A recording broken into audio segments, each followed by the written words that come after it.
श्रीपाद राजम शरणम प्रपद्ये अध्याय 47 पिठिकापूरपासून पंचदेव पहाड ग्रामापर्यंत श्रीपादांच्या माता पिता आजी आजोबा आणि भक्तगणांचं विचित्र प्रयाण. श्रीपादांच्या दरबारात सर्वांना यथेच्छ भोजन मिळत असे. अन्नपात्रातून कितीही अन्न काढलं तरी त्यातलं अन्न संपतच नसे. हे मोठं दिव्य आश्चर्य होतं. सर्व प्राणीमात्रांनी भरपूर अन्न खाल्ल्यावर जलचरांना सुद्धा तो प्रसाद मिळावा या उद्देशानं अन्नपात्रातील उरलेलं अन्न कृष्णा नदीत सोडण्यात येईल. श्रीपाद प्रभू बापनाचार्युलूंना म्हणाले, आजोबा, तुम्ही श्रीशैल्यावर सावित्री काठक यज्ञ संपन्न करून सूर्यमंडलातील तेज शक्तिपातद्वारा आकर्षित केलं होतं. तसंच मी अवतार घ्यावा म्हणून भारद्वाज मुनींनी अत्यंत आर्त भावानं प्रार्थना केली होती. त्यांना दिलेल्या वचनाचं पालन करण्यासाठी मी अवतार घेतला आहे. ब्रह्मस्वरूप हे शब्दांनी वर्णन करता येत नाही, तसंच मनानंही त्याची कल्पना करता येत नाही. ते ब्रह्मस्वरूप केवळ दत्तात्रेय प्रभूच जाणू शकतात. त्यासाठी आपण त्यांच्याच नावाचा जयघोष करूया. मी देशकालावर मात करू शकतो. माझ्या इच्छेला पर्याय नाही. माझ्या गरजेनुसार मी माझ्या मताशी तुमच्या मताची एक वाक्यता करू शकतो. अंतराळातील सारे तारे ग्रह माझ्या हातातील खेळणे आहेत. मी तुमच्या प्रत्येक इच्छा आकांक्षा पूर्ण केल्या. आजोबा, पूर्वी तुम्ही लाभारी महर्षी नंद भास्कराचार्य झालात तेव्हा प्रत्येक वेळी मी तुमच्यावर कृपा केली. आता बापन्नावधानुलू म्हणून आलात व मी श्रीपाद श्रीवल्लभांच्या रूपात भावविभोर होऊन आलो आहे. यात आश्चर्य वाटण्यासारखं काही नाही.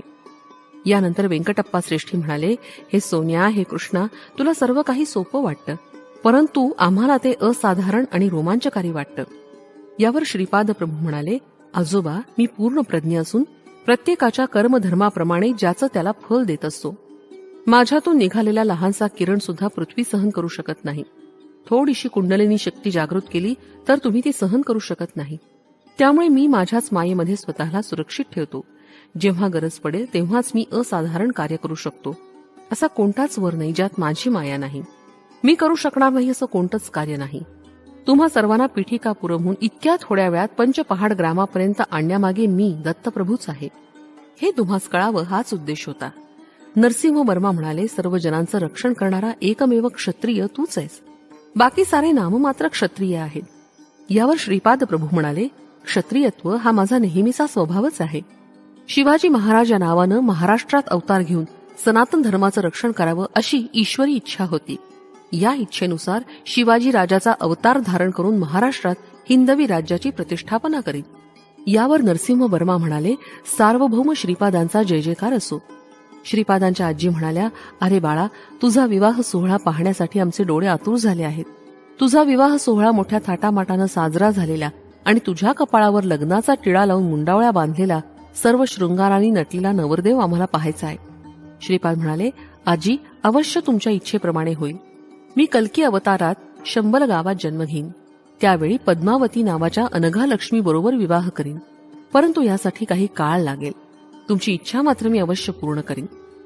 व्यंकट सुब्बम्मा श्रीपादांना म्हणाली, हे कान्हा, तू माझ्या हाताने दूध दही साय लोणी खाऊन खूप दिवस झाले. माझ्या हातानं तुला खाऊ घालण्याची तीव्र इच्छा आहे. माया नाटक सूत्रधारी श्रीपाद प्रभू आणि त्यांचा लीला विनोद. श्रीपाद म्हणाले, आजी, तू अवश्य खाऊ घाल.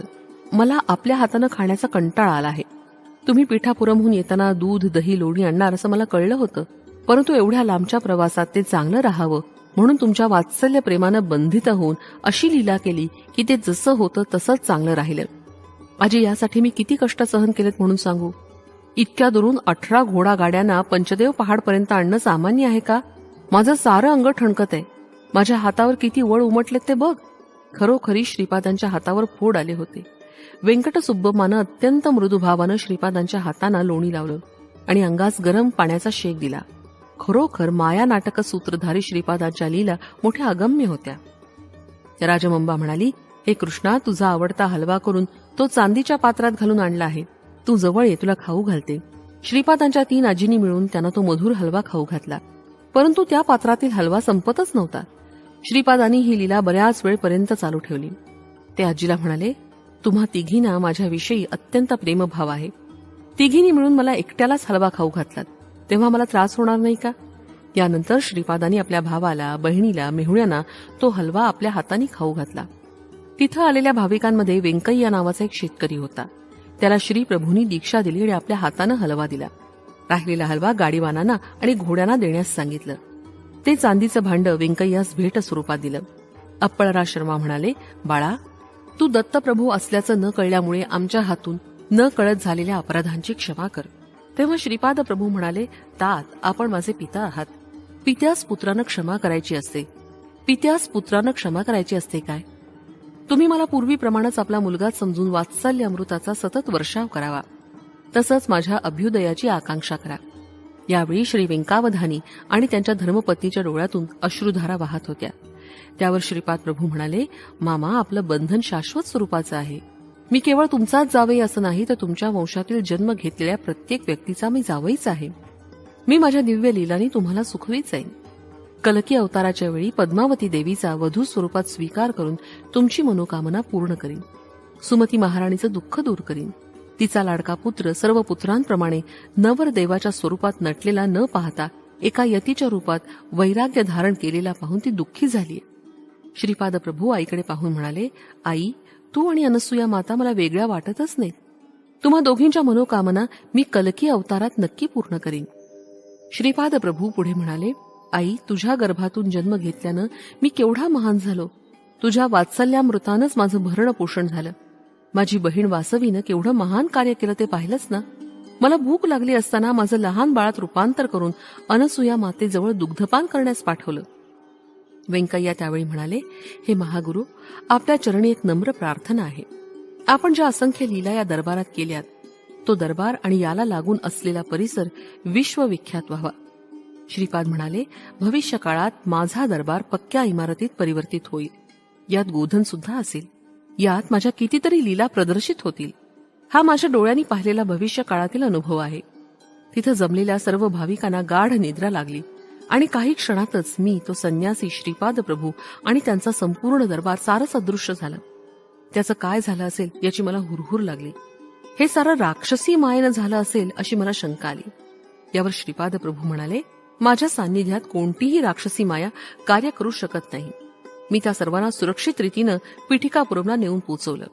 ही एक महान अनुभूती होती. मला जे ज्या भावानं भजतात त्याच भावानं मी त्यांचं रक्षण करतो, हे माझं व्रत आहे. श्रीपाद श्री वल्लभांचा जय जयकार असो. फलश्रुती, सर्व शुभ फल मिळण्यास.